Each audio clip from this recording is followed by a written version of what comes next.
Yellampalli project నీళ్ళు వస్తున్నాయని మాట్లాడతారు ముఖ్యమంత్రి అమాయకంగా. నువ్వు అమాయకమేమో కానీ ప్రజలు కాదు కదా. అసలు ఎల్లంపల్లి ప్రాజెక్ట్ కెపాసిటీ 20 టీఎంసీలు, దాని డెడ్ స్టోరేజే 3 టీఎంసీలు, ఉండేటి 17. ఆ 17కు దాని సొంత ఆయకట్టు 1,65,000 ఎకరాలు ఉంది, అంటే 12 టీఎంసీలు కావాలి దానికి. దాని కింద ఎన్టీపీసీకి మనం నీళ్ళు ఇస్తాం.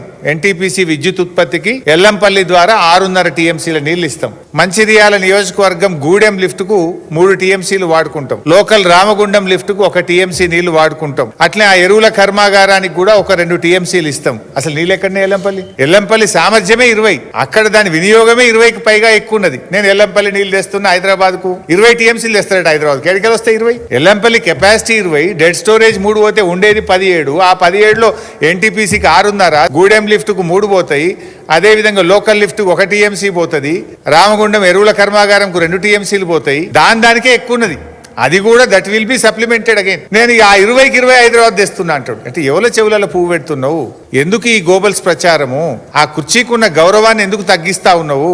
నేను అడుగుతా ఉన్నా. పోనీ ఎల్లంపల్లి నీళ్ళు తెస్తున్నా అన్న ఒక్క నిమిషానికి. ఎల్లంపల్లి నుంచి మల్లన్న సాగర్కి ఏమైనా గాలి వస్తున్నాయా? ఎల్లంపల్లి నుంచి మల్లన్న సాగర్ కు గాలి వస్తున్నాయా? ఎల్లంపల్లి నుంచి నీళ్ళు ఏడికి వస్తాయి? ఎల్లంపల్లిలో మేడారం దగ్గర మోటార్ లాంచ్ చేస్తే మేడారం రిజర్వాయర్లు పడతాయి. మేడారం రిజర్వాయర్ నుంచి లక్ష్మీ పంప్ హౌస్ ఆన్ చేస్తే వరద కాలువలో పడతాయి. అక్కడ నుంచి మిడ్ మానేర్ లో మోటార్ లాంచ్ చేస్తే మన అనంతగిరి రిజర్వాయర్ కు వస్తాయి. అనంతగిరి రిజర్వాయర్ లో మోటార్ లాంచ్ చేస్తే ఇవన్నీ కాళేశ్వరం మోటార్లు, కాళేశ్వరం రిజర్వాయర్లు. అనంతగిరి దగ్గర కాళేశ్వరం మోటార్ లాంచ్ చేస్తే రంగనాయక్ సాగర్ రిజర్వాయర్ కు వస్తాయి. రంగనాయక్ సాగర్ లో కాళేశ్వరం మోటార్ లాంచ్ చేస్తే మల్లన్న సాగర్ కు వస్తాయి.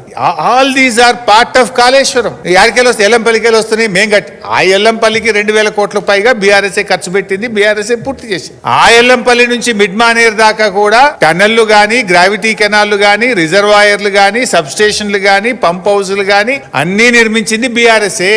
కాళేశ్వరంలో భాగంగానే నిర్మించాము. ఆ కాళేశ్వరం సిస్టమ్ ద్వారానే మల్లన్న సాగర్ వరకు నీళ్లు వచ్చినాయి. అంతెందుకు, కేసీఆర్ గారు ముందు చూపుతో హైదరాబాద్ మంచినీళ్ల కోసం మల్లన్న సాగర్ దగ్గర ఒక స్లూయిస్ కూడా పెట్టిండు. ఆ రోజే మల్లన్న సాగర్ కట్టలో అంతర్భాగంగా ఒక స్లూయిస్ నిర్మాణం కూడా చేసి పెట్టినాం. ఆ రోజే నువ్వు కొత్తగా కట్టందవి స్లూయిస్ పెట్టేది కూడా లేదు. ఆ రోజే కేసీఆర్ గారు ముందు చూపుతో పెట్టిండు. కేసీఆర్ గారు ఆలోచన ఏముండే? 10 టీఎంసీలు ఎల్లంపల్లి నుంచి ఇప్పుడు నడుస్తున్న సిస్టమ్, 10 టీఎంసీలు కొండపోచమ్మ సాగర్ నుంచి, 10 టీఎంసీలు మల్లన్న సాగర్ నుంచి అని చెప్పి స్లూయిస్ కూడా ఆ రోజే కేసీఆర్ గారు నిర్మించిండు మల్లన్న సాగర్ కు. దాని నుంచి నీళ్లు తెచ్చుకుంటా ఇది నేను తెస్తున్నా ఎల్లంపల్లి శ్రీపాద సాగర్ అంటాడు. అరే కొద్దిగానన్నా జ్ఞానం ఉండాలి. ఎవడన్నా ఎదుటోడు ఏమనుకుంటాడు అనేది ఉండాలన్నా వద్దా? ఇలా నువ్వు గండిపేట దగ్గర కొబ్బరికాయ కుట్టినావంటే ఆ గండిపేటకు హిమాయత్ సాగర్కి వచ్చే నీళ్లు అవి కాళేశ్వరం ప్రాజెక్టు నీళ్లు, కాళేశ్వరం మోటార్ల ద్వారా వచ్చే నీళ్లు, అంతే తప్ప అవి ఇంకేమో కావు.